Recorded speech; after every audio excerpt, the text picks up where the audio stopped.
Hey everyone, welcome to episode one. A little later than I wanted it to be, but better late than never.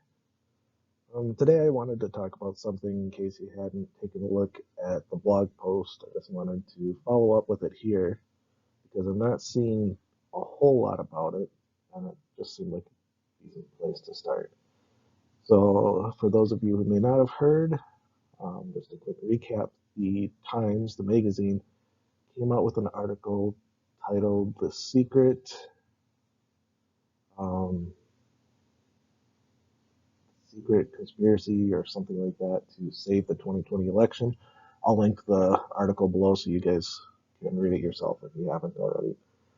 Um, but basically, the article is an amazing propaganda piece, and it says that, without actually saying it, that it was. I gotta be careful, I guess, how I word it for the algorithms, but you know what I'm talking about. It was rigged, it was stolen, it was tampered with, and all to save democracy. They were patriots. They're getting out in front of any other evidence to the contrary. So lots of people have talked about the article, I think.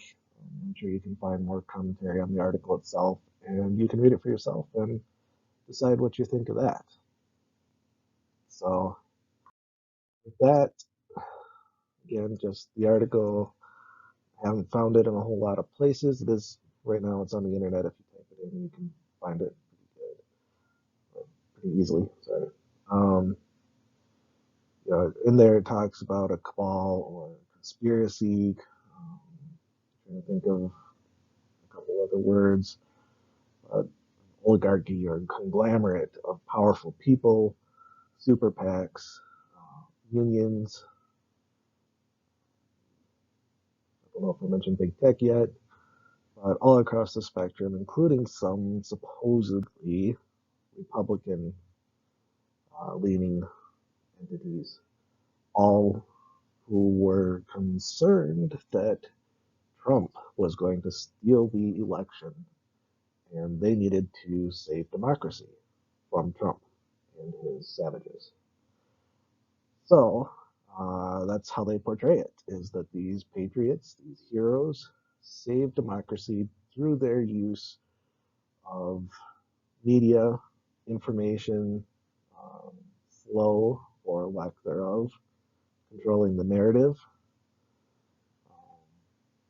It's a really interesting piece, and honestly, I'm a little bit shocked that they were able to just come out and say all this, and that it didn't get yanked or taken down, or that some of these people that call themselves constitutionalists or hardcore conservatives aren't yelling and screaming about this.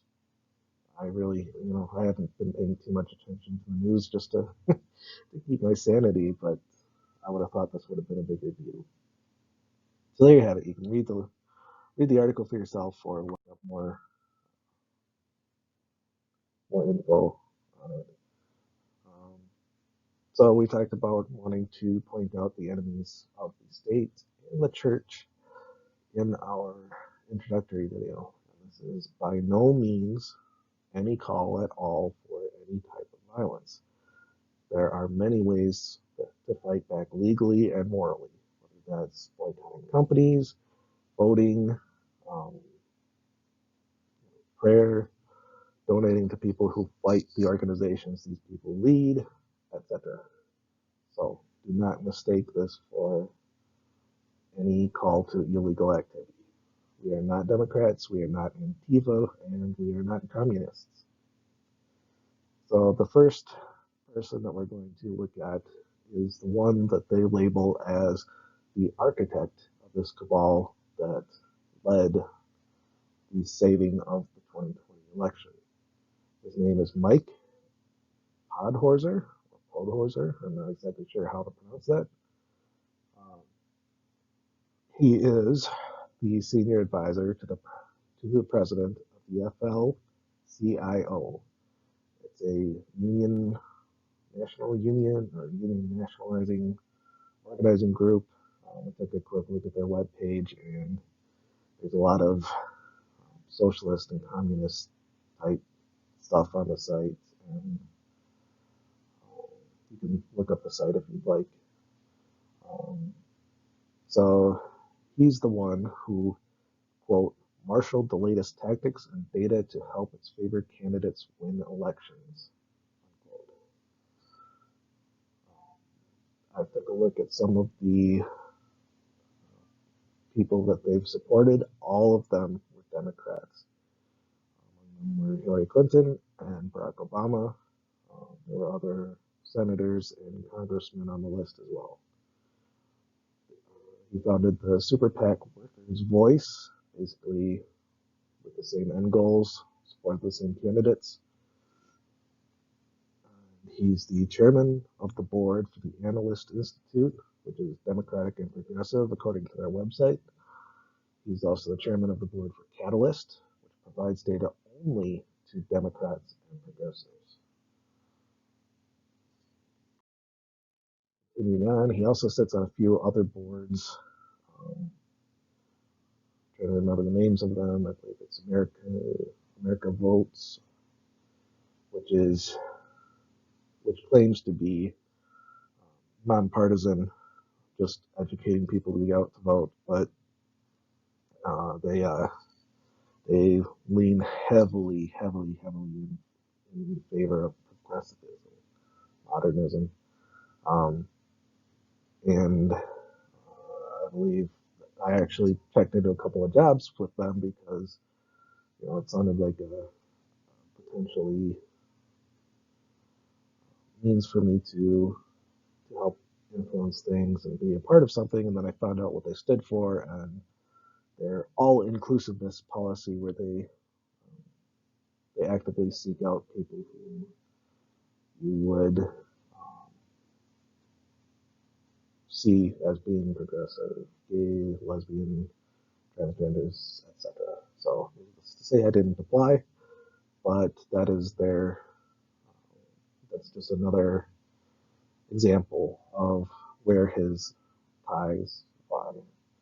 He's obviously no friend of the Constitution or of America as our founders intended, and therefore I would like to find a way to fight back against him.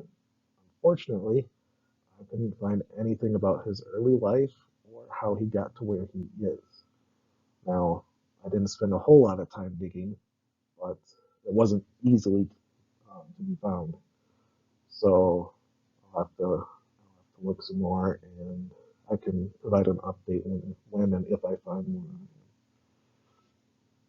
But basically, it just is an overview of the guy who brought everybody together to form this, according to the Times, conspiracy to tamper with the election, flow of information. So keep your eyes open for stuff related to him, and if you find anything, feel free to send it to me, and I can look at it and maybe update the bio at a later time. With the Democrats and communists all deciding to boycott and cancel people on our side, there's no reason why we shouldn't do the same to those who disagree or practice immorality against us. We shouldn't be supporting them. So if I find out that he owns a company, we can just not buy from that company, and at least we're doing something. So in the wake of all of that, I'll try and make this real fast as we're coming up on the 10-minute mark. What can we do to fight against what happened? One, do not stop voting. You might feel like your vote doesn't count, you might be disenfranchised, but we have a moral and civic duty to vote. And you never know, we might catch them unaware again, like we did with Trump in 2016. So don't stop voting. Get out and vote. Second, stop voting for the lesser of two evils. We've been practicing this for far too long, since the 90s at least, and it has gotten us nowhere. It gets us, instead of fully capitulating early on. We just gave inch by inch by inch to the point we are now. People like McConnell, who have been in there for 30 plus years, I think. Uh, Harry Reid on the Democrat side before he retired. Nancy Pelosi. Those people have been in there forever. On the Republican side, there's McConnell. There was McCain, Songbird of Hanoi. I believe that's what it was called. And Lindsey Graham. I know there's plenty of more that fit that mold. We keep voting these guys in because they're the only so-called alternative to a Democrat. Well, all it did was stave off a couple more years of what was actually going to happen. So stop doing it. And part of that goes into part 3, where if the person who's running, or if the people who are running, don't fit your morals, your values, or that you don't think you can support them, then you need to find somebody else or run yourself. And I know that's not easy. There are many sacrifices to make, and that can be a whole another talk on that. But voting the lesser of two evils is just not working. The Republican Party is dead. It's betrayed anybody who thought they stood for conservatism. And whether you liked Trump or not, the job that he did was the best that we've seen, at least in my lifetime. And they turned their backs on all of us and him when we needed them the most. So get rid of them. Don't let them go back again. Fourth, don't give money to political parties. That money does not go necessarily where you would like it to go. And it's just used for all sorts of garbage. So don't do it. If you want to give money to a candidate, do that. Don't go through super PACs. Don't go through the fundraisers. Don't send money to the Republican Party. Donate directly to the candidate, and the money's more likely to be used for good. Next is focus locally first. A lot can be done to alleviate the garbage trickling down from the top if we focus locally. County sheriff is a big one, and we'll delve into this at another time. But I don't even know what a school board person does. But we need to look at that. City council, whether it's a township, a city, a county, state levels are tough, I'm sure, based off of all the money that can come pouring in. But there's no excuse not to try. So we need to focus locally, and then still vote nationally. But we can kind of mitigate things if we focus locally. And last but not least is community. If we all formed a loose-knit community, I'm not talking crazy, communes or anything like that, but moving near one another, helping each other, maybe picking a county and moving to the county and getting involved in the politics. You can influence the local elections more if you have more good people in that area. Recruit people to your community, whether that's your neighborhood, your county. Try and get good people that you could support as politicians. Reach out to them and ask if they'd be interested in moving to your county and running for office. There's a lot that could be done there. So those are just some quick notes there, and I intend on making more videos in the future about how we can implement each of those things. Those will be the practical steps that we can take to try and mitigate what the Times article tells us. So hopefully this has been informative for you. I'm going to try and cut it off here as I went over time. I hope it helped. God bless, and I will see you in the next video.